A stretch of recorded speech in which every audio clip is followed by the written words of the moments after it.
Bien, nous nous retrouvons pour une synthèse concernant le socialisme à la chinoise de la nouvelle ère. Bon, difficile de rendre compte d'un projet politique qui se veut intégral, tu aimes bien, en chinois, aussi totalisant, je ne dis pas totalitaire, aussi totalisant que celui du socialisme à la chinoise de la nouvelle ère, Xing Shidai, Zhonghua, Trese, Shehui. Mais son caractère systématique et la publication ordonnée des discours officiels de Xi Jinping dans divers opuscules et dans les 2 tomes de la gouvernance de la Chine en facilitent quand même l'explication. Alors il s'agira pour moi ici de rendre compte des concepts structurants de cette doctrine Xi, constitutionnalisée le 24 octobre 2017, métaphoriquement traduite par l'expression consacrée du rêve chinois, que vous connaissez peut-être, ou du rêve chinois du grand renouveau de la nation chinoise. Ça va aussi d'expliquer un petit peu comment elle fonctionne et quelles sont les limites qu'elle rencontre et les moyens qu'elle se propose pour les surmonter.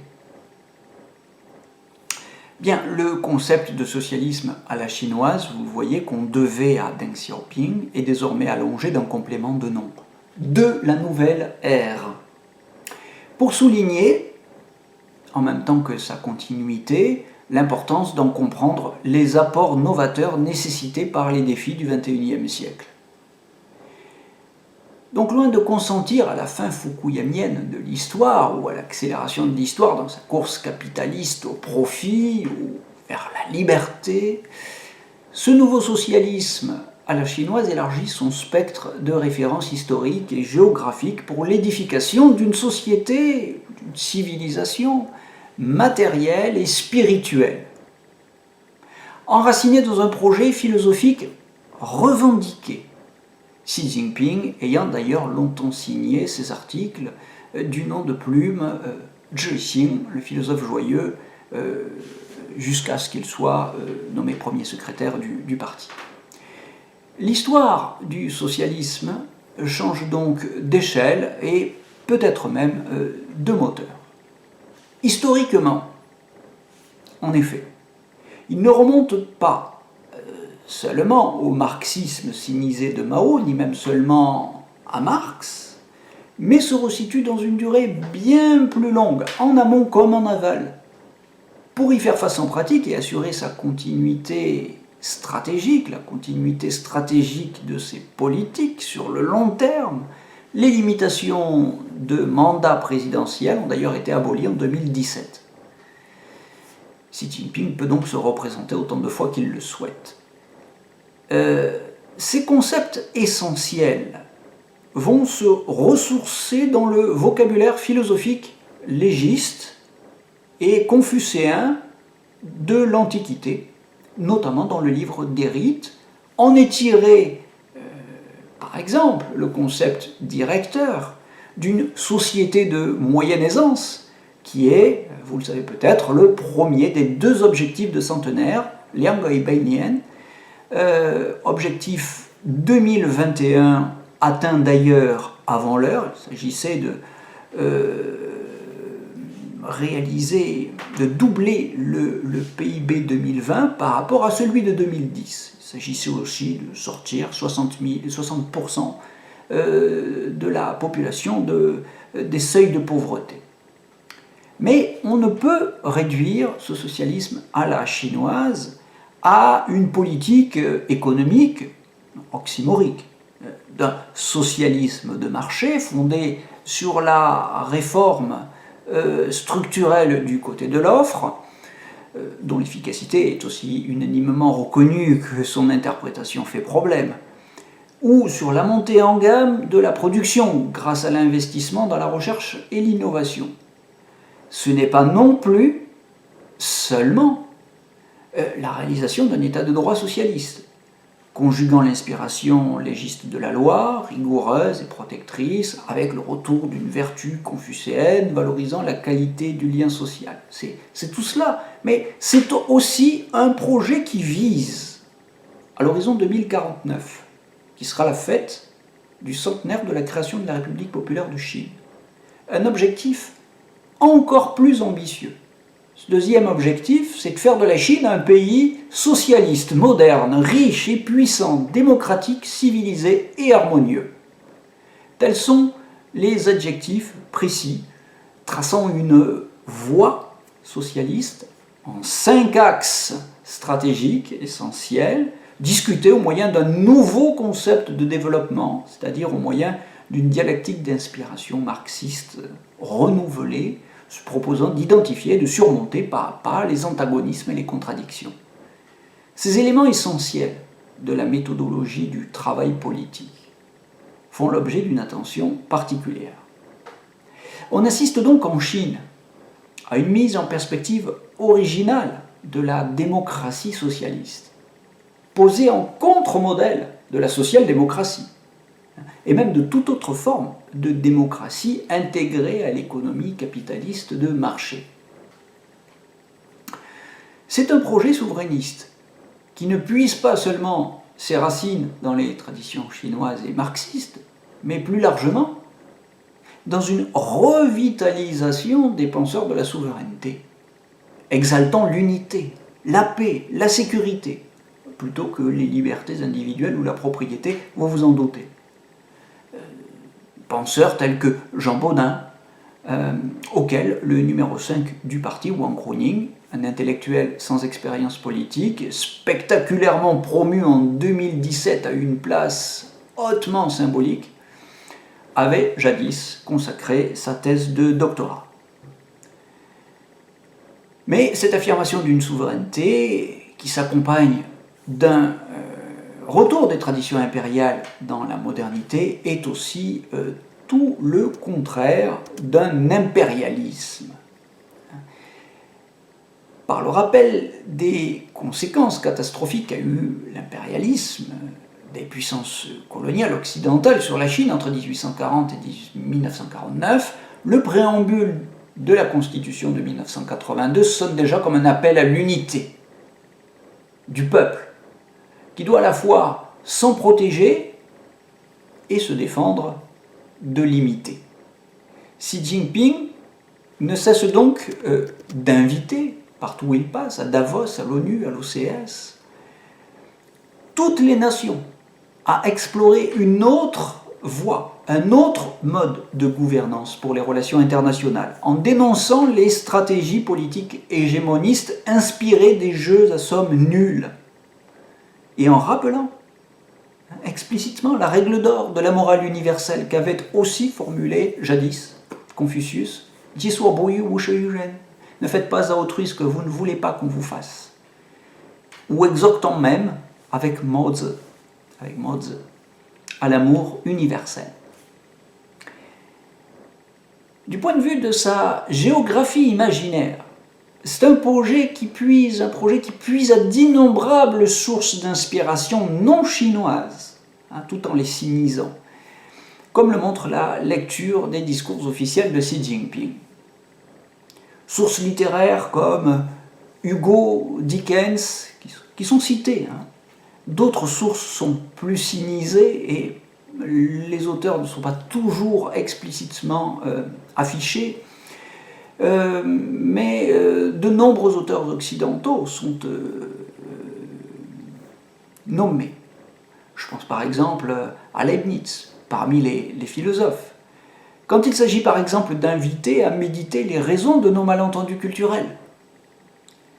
Cet élargissement, je dirais, presque sans limite du spectre des références du discours socialiste chinois contemporain, qui va bien au-delà des lectures orthodoxes et des relectures hétérodoxes de Marx, c'est la prémisse d'un dialogue universel des ressources de la tradition chinoise, essentiellement ces courants confucéens et légistes, avec des sources non chinoises, telles que par exemple, donner encore un autre exemple, le courant scientifique moderne de la théorie des jeux, grâce auquel Xi Jinping reformule en termes rationnels les arguments traditionnels de la morale confucéenne en faveur des comportements pro-contributif.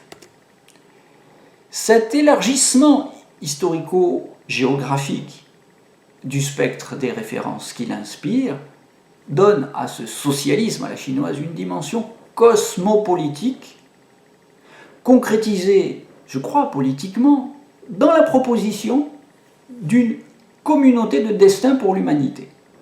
Zhang Lai Mingyun Gongtongti. Proposition lancée à la communauté internationale, hélas, encore enfermée dans une philosophie des relations internationales, c'est-à-dire des égoïsmes nationaux, plus ou moins décomplexés, comme la doctrine de l'America First le montre à l'évidence. Ce cosmopolitisme, qui est réduit en Occident à une curiosité académique de l'histoire de la philosophie antique, de la philosophie grecque, prend force et vigueur dans le discours politique chinois à travers le concept de communauté de destin pour l'humanité. Nourri des spéculations sur le Tianxia, sous le ciel, tous sous un même ciel. Je vous renvoie à la lecture de Zhao Tingyang. Hérité, ce concept de Tianxia, hérité de la dynastie pré-impériale des Zhou. Donc il s'agit de très vieux débats en Chine, qui prennent une actualité, une consistance particulière dans l'actualité d'aujourd'hui.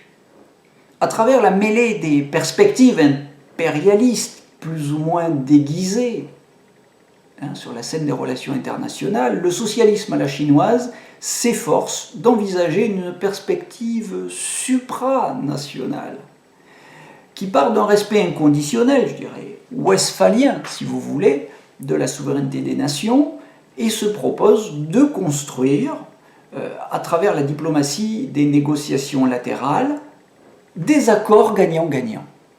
Une conscience progressive de l'intérêt commun, sans fixer de règles hégémoniques ni imposer de préalables tels qu'un accord sur l'interprétation des droits de l'homme, par exemple.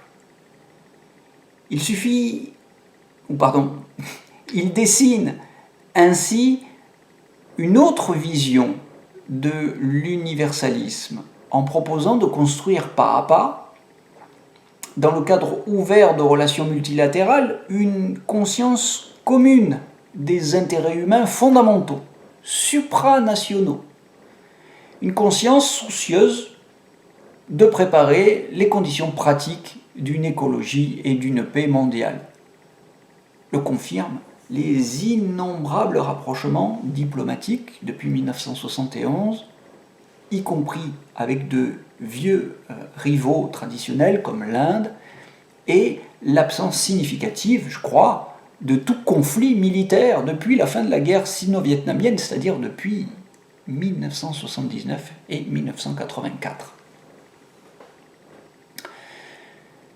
Sa philosophie de la puissance est une invitation à dépasser la politique comme rapport de pouvoir ou domination. Le pouvoir étant compris comme force d'empêcher ou de contraindre, si vous me permettez cette définition rapide du pouvoir au passage. Malgré l'usage plus effacé du terme communisme dans la nouvelle rhétorique de Xi Jinping, au profit de socialisme, c'est quand même un effort de mise en commun. Ou, si vous voulez, pour parler comme le penseur du principe démocratique, pour parler comme Spinoza, c'est une recherche des notions communes, c'est-à-dire une tentative d'addition des puissances particulières dans la composition d'une puissance collective augmentée. Des échelons de base du PCC à la scène politique des relations internationales, à la politique mondiale, discutée dans les conférences internationales, à Davos, à l'ONU, le parti joue, dans ce calcul combinatoire, un rôle tout à fait essentiel et constamment réaffirmé. Il est l'interprète des intérêts exclusifs du peuple, et non de ceux du capital. Vous l'aurez bien compris, capital qui doit dans une politique socialiste digne de ce nom, rester strictement subordonné à ces intérêts du peuple. Un principe qui justifie toujours l'expression constitutionnelle d'une dictature démocratique populaire. On trouve à l'article 1 de la Constitution. Quoi qu'en disent ses détracteurs, ce parti est l'instrument essentiel de cette rationalisation des intérêts fondamentaux de la grande majorité du peuple, qui réussit durablement au fil des décennies, manifestement, alors que la détermination de ces intérêts du peuple a toujours fait problème dans l'histoire philosophique de la démocratie et a même, vous le savez, généralement joué plutôt comme un argument contre la démocratie. Bon, à l'exception spinoziste près. Ce modèle de démocratie, qualifié pour cette raison de consultative, Xiaoshang Mingzhu, la démocratie consultative, s'oppose à celui des régimes représentatifs, parfois évoqués par Xi Jinping sous le terme générique de démocratie occidentale, qui ont préféré l'intérêt de la nation à celui du peuple, avec tous les problèmes de mal-représentation que, évidemment, cette inflexion implique. Xi Jinping a amplifié, quant à lui, en Chine, les moyens institutionnels d'une meilleure prise en compte de cet intérêt, en accroissant de cet intérêt du peuple, en accroissant notamment le rôle de la Conférence consultative politique du peuple chinois, CCPPC. Ce qu'a traduit en décision opérante la priorité accordée à l'écologie sur l'économie dans le projet d'une belle Chine, au motif de la contestation sociale qui s'exprimait, et surtout, bien sûr, l'autocontrôle du parti sur lui-même, par l'intensification de la lutte anti-corruption, contribuant significativement à réduire l'ampleur d'un phénomène qui minait la légitimité du parti avant l'arrivée au pouvoir de Xi Jinping. Mais la mission que le Parti communiste chinois s'est donnée est loin d'être accomplie. Il lui reste à convaincre, non par la peur que devrait provoquer son pouvoir, comme certains médias essaient de nous le faire croire, une peur sur laquelle jouent beaucoup de médias occidentaux. Il lui reste à convaincre par la confiance que, selon Confucius, toute véritable puissance doit réussir à inspirer, c'est-à-dire par l'inclusivité effective qu'elle doit être capable de réaliser. Et c'est à quoi tendent, en effet, dans un contexte international encore souvent hostile, il ne faut pas se le cacher, c'est à quoi tendent, dans un contexte souvent hostile à cette montée en puissance de la Chine, toutes les initiatives économiques, scientifiques, culturelles, humanitaires, etc., lancées en 2011 et 2012 et globalement intégrées depuis 2014 au projet global des nouvelles routes de la soie, Idai Ilu. Projet qui vise à accroître justement l'attractivité de la Chine. À travers la diplomatie qui l'accompagne, ce projet, qui installe progressivement un mode de gouvernance global de type socialiste, interroge sans détour l'universalisme occidentalo-centré comme une mystification de l'hégémonisme. Elle le dénonce comme une mystification de l'hégémonisme, auquel est substituée une combinatoire ouverte, non rivale, des influences entre des perspectives souveraines, non pas dans le but d'acquérir un pouvoir, mais dans l'intention d'augmenter la puissance individuelle et collective, c'est-à-dire de favoriser l'épanouissement de l'homme et la paix mondiale, de satisfaire, pour parler là encore comme Xi Jinping, l'aspiration du peuple à une vie meilleure. Voilà, dans ces grands traits, les concepts structurants essentiels du socialisme à la chinoise, son mode de fonctionnement et les difficultés qu'il rencontre comme les moyens qu'il se donne pour essayer de les surmonter. Bon, vous retrouverez tous ces concepts en français et en chinois avec note de bas de page, je l'espère, dans le prochain numéro d'Actuel Marx qui sera consacré à la Chine. Et je vous souhaite, en attendant la publication de la soutenance d'abord, et la publication de cette thèse de 300-400 pages, un bon été, une bonne sortie de crise du coronavirus, de bonne méditation et de bonnes réflexions pour l'émergence et l'accouchement, j'espère peut-être, d'un monde meilleur. Bon après-midi et à très bientôt.